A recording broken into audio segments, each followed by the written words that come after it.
नमस्कार, आपण पाहत आहे वन डे न्यूज आवाज सामान्य जनतेचा. Please subscribe.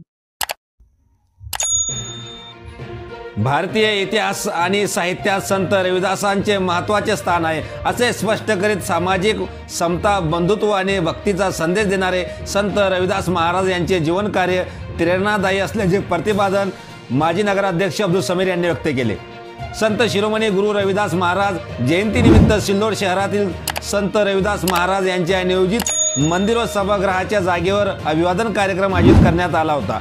या कार्यक्रमास माजी नगराध्यक्ष अब्दुल समीर अब्दुल सत्तार यांची प्रमुख उपस्थिती होती. या प्रसंगी उपस्थितांना मार्गदर्शन करीत असताना अब्दुल समीर बोलत होते.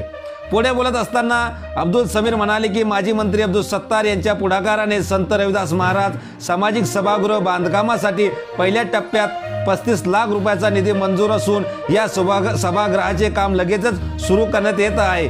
सभागृहाच्या पहिल्या टप्प्यातील काम निर्धारित वेळेत पूर्ण होईल. त्यामुळे संत रविदास महाराज यांची येणारी जयंती ही नूतन सभागृहात साजरी होईल असा विश्वास अब्दुल समीर यांनी व्यक्त केला.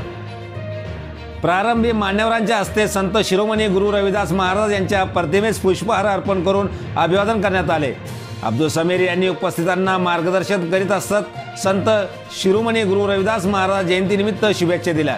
जयंती उत्सव समितीच्या वतीने युवा नेते अब्दुल समीर यांचा सत्कार करण्यात आला. या प्रसंगी नगराध्यक्षा श्रीमती राजश्री निकम, शिवसेना महिला आघाडीच्या दुर्गाबाई पवार, माजी उपनगराध्यक्ष शकुंतलाबाई बनसोड, नॅशनल सुतगिरणीचे संचालक विठ्ठल सपकाळ, शिवशारदा शिक्षण प्रसारक मंडळाचे सचिव कृष्णा लहाने, प्रभाकर पारदे, रतन कुमार डोबाळ, संजय मुरगुडे, जगदीश बेदवे, रवी गायकवाड, सुधाकर गायकवाड, सुभाष लोखंडे, विष्णू काटकर, कृष्णा वाघ, संतोष गायकवाड, सुनील पांडुरंग दुधे, रमेश लोखंडे, अशोक गायकवाड, ईश्वर गायकवाड, अशोक गायकवाड, भाऊराव दुधे, फहीम पठाण, प्रभाकर गायकवाड, अमोल डोबाळ, दीपक नेटके आदीसह जयंती उत्सव समितीचे पदाधिकारी, समाज बांधवांची मोठी संख्येने उपस्थिती होती.